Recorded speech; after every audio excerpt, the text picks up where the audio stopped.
আজকে সকালে ঘুম থেকে উঠেই দেখি আম্মু দুইটা দেশি মুরগি জবাই করেছে। গ্রামে আসলেই তো শুধু হচ্ছে ভালো ভালো খাবার, তার উপরে হচ্ছে মায়ের কাছে আসছি। মায়ের কাছে আসলে তো কোনো কথাই নাই, তার সাধ্য মতো সে খাওয়াবে। আর সব থেকে বড় কথা হচ্ছে গ্রামের খাবারের কিন্তু অন্য রকমের স্বাদ। সকালে ঘুম থেকে উঠেছি আর আম্মু বলতেছে রুটি বানিয়েছি, তুই আগে রুটি খেয়ে। আম্মু বললো ডিম পোস্ট করে দিই, আম্মু আবার ডিম পোস্ট করে দিয়েছে, আমি তা দিয়ে রুটি খেয়েছি। তাও আবার দেশি হাঁসের ডিম। দেশি হাঁসের ডিম তো আমার কাছে বেশ ভালো লাগে। আম্মু তো রান্না বান্নার একদমই আয়োজন করে ফেলেছে। আমি ভাবছিলাম খুব সকাল সকালই ঘুম থেকে উঠবো। তো যাই হোক, আমার বোন কিন্তু স্বর্ণগণ্ড নিয়ে বসে পড়েছে। আসলে এগুলো কিন্তু শুধুমাত্র ছোট ছোট কানের দুল বাড়িতে পরার আর কি। এগুলো আমার বোনদের জন্য আমার আম্মু আর কি বানিয়েছে, আমাকেও বানিয়ে দিয়েছে। আমারটা আমার কানেই সবসময় পরে থাকি, খুবই ছোট্ট সিম্পল একটা কানের দুল। তো যাই হোক, গ্রামের বাড়ির রান্নাঘর কিন্তু এরকমই থাকে। আপনারা কিন্তু আবার কেউ কমেন্টে বললেন না যে এরকমের ভাঙাচুরা রান্নাঘর এগুলো আবার ভিডিও করে দেখানো লাগে। আসলে এরকম কিন্তু কিছুই। সব থেকে বড় কথা হচ্ছে আমার হচ্ছে গ্রাম সব থেকে বেশি ভালো লাগে। আগে মনে করতাম গ্রামের থেকে মনে হয় শহরই অনেক ভালো, কিন্তু এখন শহরে থেকে বুঝি শহরে গ্রামের পরিবেশই অনেক ভালো আর গ্রামটাই অনেক ভালো লাগে। আমি আম্মুকে বললাম দাও আমি রান্না করি, তাই আম্মু হচ্ছে মশলা টসলা দিয়ে দিল সবই কড়াইয়ের মধ্যে। আমি শুধু একটু নাড়তেছিলাম। আম্মুকে বলছিলাম যে একটা মুরগি জবাই করতে, কিন্তু আম্মু তো দুইটা মুরগি জবাই করছে। আম্মু বলতেছে যে পেট ভরে মন ভরে খাবি। আসলে এই কথা কিন্তু শাশুড়ি বা শ্বশুর বাড়ির মানুষ কখনোই বলবে না। যতটুকু আদর মা করে এতটুকু আদর কিন্তু শ্বশুর শাশুড়ি কখনোই করে না, সেটা যে কোনো ঘরেরই হোক না কেন। দেশি মুরগির চামড়া খেতেও আমার কাছে বেশ ভালো লাগে, এজন্য আম্মু কিন্তু খুব সুন্দর করে গরম পানি দিয়ে একদম সুন্দর করে বেচে টেচে নিয়েছে। আম্মু নাকি শুধু আমাদের জন্যই গহনা বানায়, আমার ভাইয়ের জন্য নাকি কিছুই বানায় না। তাই যে আংটিটা দেখতে পাচ্ছেন ওইটা আমার ভাইয়ের জন্যই বানিয়েছে। আমি আবার বললাম আমার ভাইকে, তোকে তো তোর শ্বশুর বাড়ি থেকে তোর শাশুড়ি আংটি দিবে, তাহলে তুই আবার আংটি দিয়ে কি করবি? তো যাই হোক, এটা মজা করে বলেছি। এটা হচ্ছে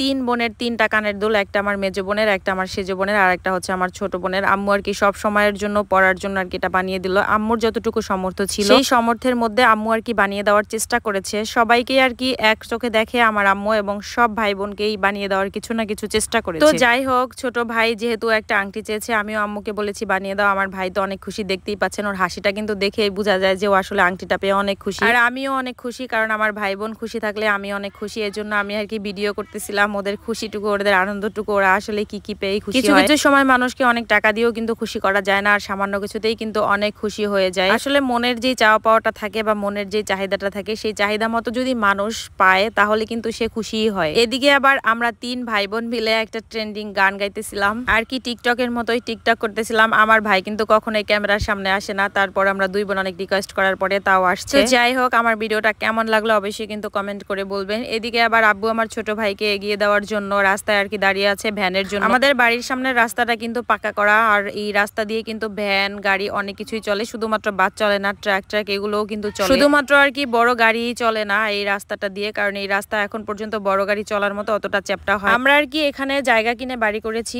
এখানে বাড়ি করেছি তাও প্রায় 8 বছর হয়ে গেছে। 8 বছর আগে এই রাস্তাটা কিন্তু এরকমের পাকা আর এত সুন্দর ছিল না। আমরা এখানে আসার 1-2 বছর পরে এই রাস্তাটা পাকা হয়েছে। তো আজকের ভিডিওটা এ পর্যন্তই। সবাই ভালো থাকবেন, আল্লাহ হাফেজ।